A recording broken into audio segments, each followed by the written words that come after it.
Depicting African American children as alligator bait was a common trope in American popular culture during, and immediately after the period of American chattel slavery. The motif was present in a wide array of media, including newspaper reports, songs, sheet music, and visual art. There is an urban legend claiming that black children or infants were in fact used as bait to lure alligators, although there is no meaningful evidence that children of any race were ever used for this purpose. In American slang, alligator bait is a racial slur for African Americans. The reasons for first identifying black babies as alligator bait are unknown, but the identification may be a consequence of earlier associations of African crocodiles, a relative of American alligators, with Africa and its people. American alligators largely live in the swamplands of the southern United States, which were one place people escaping enslavement had to evade capture. According to popular legend, enslaved people who disappeared in swamps may have been killed by alligators. Children were understood as particularly vulnerable to attacks by alligators, and that identification may have evolved into the bait image. In the American popular imagination, both during and after legal slavery, black children were commonly used as bait for alligators, an apex predator of American folklore. Drawings of black babies luring alligators were printed by companies like Underwood and Underwood on postcards, cigar boxes, sheet music covers, and in paintings. Several stories were printed in American newspapers about the alleged practice. Due to the popularity of the idea, letter openers were manufactured in designs resembling alligators, some of which came equipped with small replicas of black children's heads to be placed in the alligator's mouth. The sheet music drawings were almost purely symbolic. The images of black children being hunted by alligators were not represented in almost any corresponding music, though some songs, without the iconography, did have alligator bait as a component. In general, the drawings reinforce the racist belief that black people were victims to nature, and that their race made it reasonable to assume they should die terribly. The image is a subtype of the racist Pickaninny caricature and stereotype of black children, where they were represented as almost unhuman, filthy, and unlovable. American Mutascope and Biograph Company produced a pair of short films in 1900 called The Gator and The Pickaninny and Alligator Bait. In the former, a black man with an axe unhesitatingly attacks an alligator that has swallowed a small black boy. As a result, the boy, Jonah-like, is restored. In the latter, according to the film company catalog, a little colored baby is tied to a post on a tropical shore.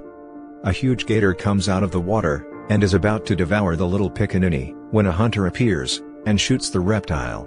The image of black children being put in peril to lure alligators remains in popular culture in the 21st century. The title Alligator Bait for an 1897 photo montage of 9 African American babies posed on a sandy bayou was supposedly suggested by a hardware store employee in Knoxville, Tennessee as part of a naming contest with a cash prize.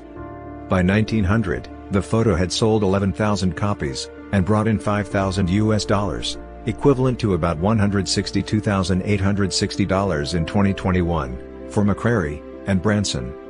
In 1964, a New Jersey editorial writer recalled a copy of the photo, meant to elicit an amused appreciation, that had once hung in a local shop.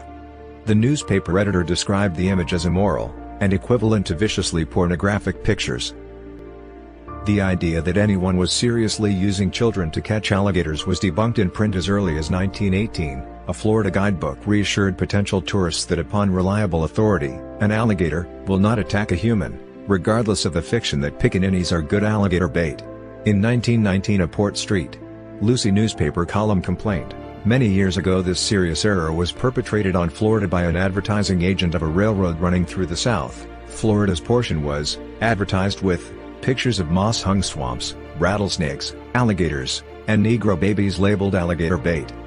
This harmful psychology became very popular, doubtless many foreigners believing that these babies were actually used for alligator bait. In May 2013, Franklin Hughes of the Jim Crow Museum of Racist Memorabilia argued that due to the number of periodicals which mention the use of black children as bait for alligators, it likely occurred, though it was not widespread or became a normal practice. 4 years later, Hughes argued again that it likely occurred, though he also found an article from Time magazine, contemporaneous to one alleged incident printed in newspapers, which denied that the practice ever occurred, and that the report was a silly lie, false, and absurd. A Snopes article from 2017 was unable to find any meaningful evidence that the practice occurred. Patricia Turner, a historian on black folklore, and the alligator bait cultural phenomenon, told Snopes it likely never did. The Snopes writer said it was impossible to prove a negative claim, and that no proponents of the historicity of the practice have met their burden of proof by providing any evidence of the practice, although the trope of black children being the favorite food of alligators was already widespread in the antebellum United States. For example, an 1850 article in Fraser's magazine reported the belief that alligators prefer the flesh of a Negro to any other delicacy.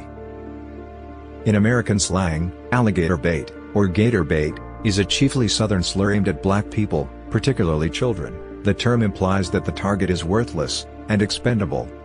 The slur dates from the early 1900s or before. University of Florida fans were using the uncomplimentary phrase against Georgia Tech Yellow Jackets players in 1939. In 1968, Major League Baseball pitcher Bob Gibson recalled the slur being used against him while playing in Columbus, Georgia. "There was a particular fan there who used to ride me. He called me alligator bait. But then I found out just for kicks local folks would tie Negro youngsters to the end of a rope and drag them through swamps, trying to lure the alligators. That's where Negroes stood in Columbus." The sports page editor in Columbus, Georgia wrote a column castigating Gibson for bringing it up. "All local citizens, white and Negro, have already recognized alligator bait for the myth that it is. I wouldn't be naive enough to deny that there were probably some rough things hurled at Gibson, but swamps and alligators? Really, Bob?" In 2020, the University of Florida ended the gator bait chant during athletic events. University historian Carl Van Ness said the chant likely started after the 1950s, and though it may not have originated from the racial slur, the two were connected.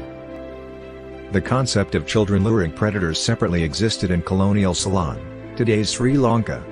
Ceylonese children were said to have been used as bait for crocodiles, and several newspapers published stories and drawings of the purported practice.